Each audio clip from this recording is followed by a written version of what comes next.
So you want to buy a handpan, you've got no idea where to start, you're getting absolutely overwhelmed by the endless information, numerous companies selling, what color, what material, how many notes, what scale. It's bloody overwhelming, I tell ya. So I'll take mine in rose gold, 12 dongs, and tuned to unicorn frequency, please. I've been there before. This is why I'm making this video, is to help you find the right handpan for you, because the thing is, there are so many different handpans, there's different scales, and it does get confusing. So by the end of this video, you're going to be able to make an informed decision based on what you actually need. How's it going, everybody? It's Dan here. You may know me as Dan Handpan Man. As always, I'm gonna make life as easy as possible for you. Let's keep it super simple. I don't like to overcomplicate things. If you haven't already subscribed, make sure you subscribe so that you can keep up to date with all my latest tutorials, sound healing videos, and anything about the handpan. And give this video a like, comment, and share with your friends as well. All right, let's get into it. Okay, so we're gonna start by talking about the material that handpans are made from. So if you didn't know already, most handpans are made with some form of steel. That's what's gonna give it that strong, beautiful sound. But obviously there's a couple of different steels that are available. So I'm gonna talk about the 3 most common ones. Now let's forget about some of these random ones that, you know, companies like working on. I'm actually working on developing my own special type of steel. Let's forget about that. Like, I will wait and see the evidence when you've made it. I'll have a little go, see if it's any good, but let's stick to what's tried and tested now, just to make life easier. The most common material you're gonna see is stainless steel. Okay, stainless steel, we've all heard of that, the double S. Now this material is something that I would highly recommend because it's strong. It has a beautiful resonance. So for example, when I hit the handpan,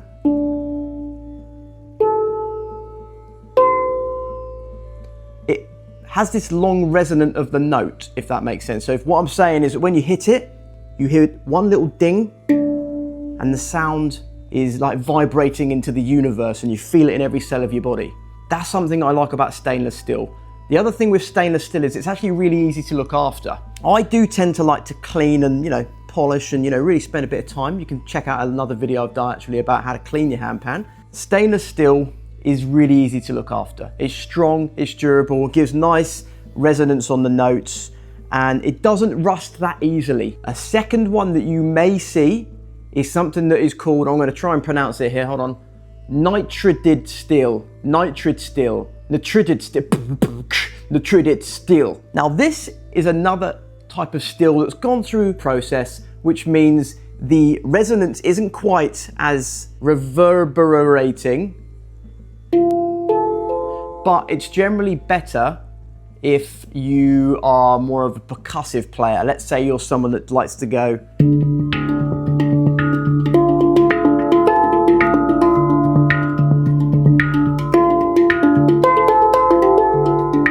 let's say like you're a really kind of I'm a really percussive kind of guy, I like to just smash my fingers, make some kind of cool funky tunes, then you might like it because the resonance of, I'm not even gonna bother saying it again, all right, nitrided steel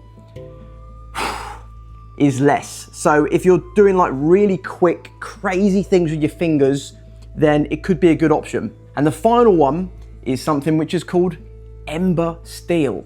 Sounds nice, doesn't it? I like the sound of that one. Now, this is a slightly newer variant, but it's somewhere in between the two of them. Now, again, it is prone to a bit more rust. Some people have said, I actually prefer the sound of ember steel. I think maybe they just like the name, but apparently they prefer the sound. So in conclusion on material, this is my personal recommendation. If you're an absolute beginner and you've never played a handpan, or let's say you're just starting your handpan journey, I would choose stainless steel. Stainless steel for the win. And the reason that is because it's more durable, it's tried and tested, around longer. I personally prefer that more resonant sound, which gives it that longer vibration. But that is my personal preference. But that's why I'm giving you this information so that you can make a decision. Check out a lot of different handpan players, different handpan tunes. You may not prefer it, up to you. Now what we're gonna talk about is the scale. A scale? What do you mean? I've got to weigh something? No. And you've probably already looked, and I feel the same. There's so many scales, because this is the thing. Every handpan is in its own unique scale. So for example, the most common scale is D curd. D curd sounds like some kind of like moldy cheese or like milk that's gone off. But I'm just going to give you an example here, right? And the reason I'm doing it on the laptop is because I can't remember every scale. There's too many. And the thing is, for your point of view, it's not relevant. Let's keep it simple. So the most common scale is a D curd, and it's spelled K-U-R-D. I'm not even going to bother telling you all the notes. Oh, actually, in D curd, you've got a D, you've got the A, you've got the B flat. So, like, does that even mean anything to you? Maybe you're a musician and that makes sense, but I'm telling you, for a lot of people, in one hand, out of the other, doesn't matter. It's for a minute, unless you want to learn any music theory stuff. I mean, I'm scrolling down, and there's a cajillion different scales. So pretty much the thing that you need to know is that you can pretty much buy a handpan in any scale. Now, unless you particularly have a scale that you want, as a beginner, I would recommend starting in D curd, which is either a minor or a major. There's a couple of variants, but just D curd is the most common one. On a D curd, you've got generally 9 or 10 notes. So just as an example here, you've got the ding, this one here, and then we've got 1, 2, 3, 4, 5, 6, 7, 8, 9. So you've got 9 notes and 1 ding. Some of them have 8, and then the more advanced handpans, let's say you want to splurge out a little bit and buy one that's got more notes, they generally have a few more notes around here. And then sometimes they have more notes on the back of the handpan. So as you can see, this is essentially a basic handpan. It's nothing too overcomplicated, but this is a really good bet to start. It's going to be a lot easier to buy a handpan that's got about 8 or 9 notes, just to get familiar with it, just to make it more of a comfortable learning process for you. And then I would recommend down the line, if you're getting really into the handpan and you think, okay, this is definitely something that I enjoy and I want to invest a bit more time, money, etc., then you can buy a more advanced handpan which has got more notes and maybe in another scale. So for example, I'm actually waiting for a new handpan to arrive which is in a scale called Hijaz, and it has 13 notes. And the reason that I've chosen that particular scale is it's got this kind of like Middle Eastern, Arabian, mystical feel. So that's my personal preference, but you may think, actually, I prefer more of a Celtic sound. I prefer one of the other scales. And as a little bit of side homework, good sentence, a bit of a thing that you can do on the side is you can just go on YouTube or, you know, just kind of keep an eye on Instagram or whatever you're using. And some people tend to say, you know, 10 note in D curd or whatever scale they're looking at. So you can check it out, see if you like it, and then for future reference. Now, this is one of my favorite parts. This is about what frequency should you buy a handpan, because you've probably seen already, some handpans are in 440 Hertz, some handpans are in 432 Hertz. Now, from a beginner's point of view, does it really matter? Me personally, I don't think so, because unless you are so musically attuned, I don't think you'll know the difference in terms of the sound.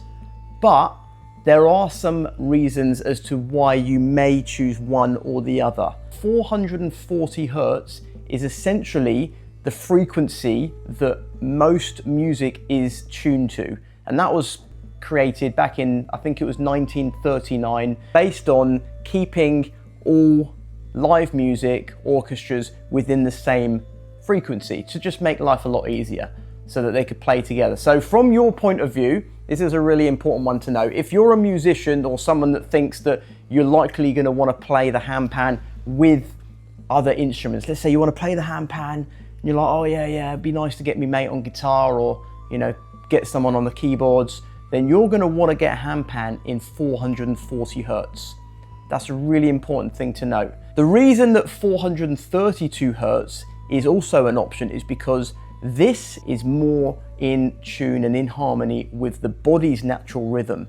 So if you're someone like me, I value my health and my well-being. And in fact, one of my main reasons that I love playing handpan is because I genuinely believe in the power of music and healing the cells. It's actually one of the most ancient healing modalities. In fact, I've read stories, you've probably seen this as well, I've read stories about how the monks thousands of years ago used to use vibration from their hums, from their voice to move matter. Okay, we're getting in a whole nother realm here, but a few things to note is that it's going to be more in tune with your body's natural rhythm. So from a healing standpoint, let's say the earth is resonating at about 8 hertz. Okay, again, if you're at the view that we are all part of nature and we're all part of the one, the all, then if we want to be more in tune with our natural rhythm, then having an instrument that vibrates at that natural rhythm, so if you think 8 goes into 432, mathematically it's correct, then it's going to bring us more into balance. Does that make sense? What I would conclude this as is, if you are someone who wants to play music with other people and you want to be in a situation where you're jamming with your mates, then I would suggest go for 440 hertz. If you want an instrument that is going to have more healing benefits to the body, to the cells, to bring you more back into balance, and you want to become a sound healer, as in you want to be someone that sits with your handpan and consciously wants to help other people heal, then I would recommend 432 hertz. But the caveat is that if you have a 432 hertz handpan, you probably won't want to be playing music with other people. You won't want to be jamming. But from me personally, I believe the handpan actually just doesn't even need anything else. I prefer sitting with the handpan on my own. I prefer listening to handpan music that is just handpan. I think it's powerful. Where should you buy a handpan? Now, this again is something that often gets quite confusing, and I've been very confused in the past as well, and I've done a lot of research, especially up until this video, just to make sure that I actually understand things on a far deeper level. Now, there's a few options. You can obviously go and buy a handpan from a local handpan maker. So let's say you're in Australia where I am. I could find a handpan company that makes Australian handpans. It's all made here. I'm very much about, buy local. If you're that kind of person, you want to stick to your local roots, then that is definitely a good option. Same for wherever you are. If you're in Germany, you're in the US, and you want to buy a handpan that is made from a supplier or from an independent maker in that country, then you are supporting that person, that individual, and the money is going into your country. If that's something that's important to you, that's great. You probably will pay a little bit more money for that, because obviously you got to think about it. Labor's going to be more expensive. It's just going to cost a little bit more money for materials and things like that. You can buy a handpan from an international company. So let's say that you're in Australia or you're in the US and the company makes handpans in Germany or in Italy or in the UK. You like the sound of them, you like their handpans, and you want one of their handpans. So again, not a bad choice. Make sure that you've obviously gone through all the criteria that we went through before about how to choose the handpan, the scale, the frequency. But again, you may pay a little bit more money to import the handpan. What about buying a handpan that was made in China? Now, again, this is something that you need to do your own research on in terms of where you are buying it from, because like everything, you can get some seriously terrible handpans that are mass produced, made from China. But on the flip side, you can get a handpan of equal quality, made well in China, but for a fraction of the cost. So that's something to consider. What I would be thinking from your point of view, the main things is, do you want to buy local? Do you want to support someone in your local community or in your country? Because if you do, then that's great, but just bear in mind, you're gonna likely, unless you're mates with them, all right, Dan, I'll give you a good deal because you're a good guy. No, if you're mates with them and you've got a good relationship, they may give you a little bit of a deal, but probably not. Because if it's a one-man band, let's say you've got a company, Derek's Handpan Factory. I'm Derek, I make handpans for everybody. Anyway, if you've got a guy that's making handpans, he's probably going to charge a lot of money. Now, I've got quoted as an example for a new handpan that I was looking at, and I was looking at paying nearly 6,000 Australian dollars. So whatever that is in your currency, 6,000 Australian dollars. Now, don't get me wrong, it was going to be an exceptional handpan, but I don't want to pay that much money. I don't necessarily need to buy it from Australia, if that makes sense, because he's spending the time. It's him, he's on his own, he's a one-man band, he's working hard. And that's great, like he deserves every single dollar of that. So think about whether you want to buy locally, and if you've got the spare cash and you don't mind, fill your boots. But if you're a little bit more on a budget, or you just don't want to spend that much money, I would be looking at other alternatives, bearing in mind all the factors that we're talking about. Because there was one other thing I was really thinking about locally made handpans, is in, okay, you've got the guy or the woman who's making a handpan locally. So I appreciate the labor is done in this country or in Germany or US or wherever you are. Where are the materials from, okay? Because if the materials are sourced from elsewhere as well, if it's just all coming from China anyway, then what about finding a good company in China who's got cheaper material and cheaper labor, but at the same level of care? Because what you'll find as well is the guy who's making the handpan for a reputable company in your country is probably doing it all himself. He's literally building it by hand. Whereas cheaper companies may be mass produced in factories and it's not actually done and tuned by an individual.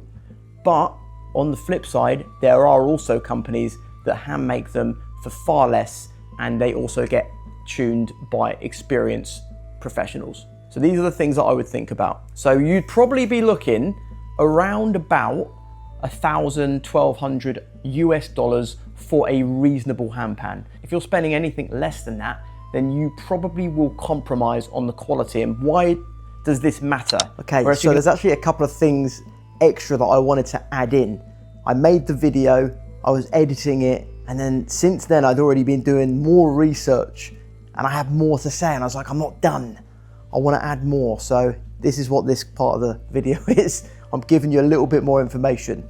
So one of the most important things that I'd actually discovered recently is if you are looking at a lot of the main brands for handpan, I don't need to name them, but the most famous brands with the most famous handpan players. Now, I guess I was probably naive thinking, okay, if I buy a handpan from a company in Germany, because this is like the main handpan brand, then of course it's going to be made in Germany, isn't it? Wrong. I mean, you might already be like, well, yeah, obviously, mate, but I didn't know. So I've been speaking to numerous companies. I've been asking them specifics. How is it made? Is it made in a factory? Do you make handpans for other companies as well? Are they just rebranded? What kind of steel do you use? How thick is the steel? Where is the material from? So what I'm trying to point out here is that even if it is from a main brand made in a country like Germany, like Italy, like the Netherlands, just absolutely triple check if it concerns you, like where is it made? Because is it worth spending that much more money if it's only going to be made from the same manufacturer that makes a slightly cheaper handpan of the same quality, but from a factory in China by someone that's tuning it? So you get what I'm trying to say. Does this matter? We're actually going to move on to the next section now about what to avoid. If you go online and you type in buy a handpan, you may come up with some very cheap alternatives. You might even see a half decent looking handpan. It still looks nice, but does it sound any good? And does it last? Because bear in mind, this is hand tuned. If I start hitting it and getting a bit into it, is it going to slowly go out of tune really quickly? And then suddenly I've got a handpan that's out of tune, and how do I even tune a handpan? Like, that's a whole nother thing. Can you tune a handpan? What do you do if it sounds out of tune? Can you even hear if it's out of tune? Well, I can. As soon as I pick a handpan, I remember I was in a market in Bali and there was this nice lady called me over. I saw a handpan, obviously I was immediately drawn, and I was like, oh, can I play? Can I have a go? You know, good price. Picked it up, it sounded bloody awful. It was completely out of tune. Like, obviously no one had looked after it, so just be, on a side note, careful who's playing your handpan if they're starting smashing it, because it might become out of tune pretty quickly. These are things to think about when you're looking at buying a handpan as well. If it's super cheap, it may be cheap and you may have an all right sound at the get-go, but you've got to bear in mind that the more you play it, the quicker it's going to go out of tune. So then you're going to be left with a handpan, less money in your bank, and it's out of tune and it sounds rubbish. Let's conclude this. What do I recommend you buy as a beginner?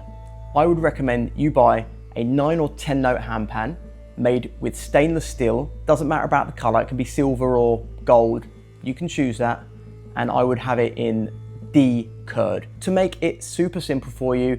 And if you want to play with other musicians, 440 hertz. If you want it for more therapeutic meditative benefits, 432 hertz. And if you've stuck around this far in the video, I appreciate you so much. And thank you so much for watching this far into the video. This is gonna be a little bit of an ad for those that have stuck around.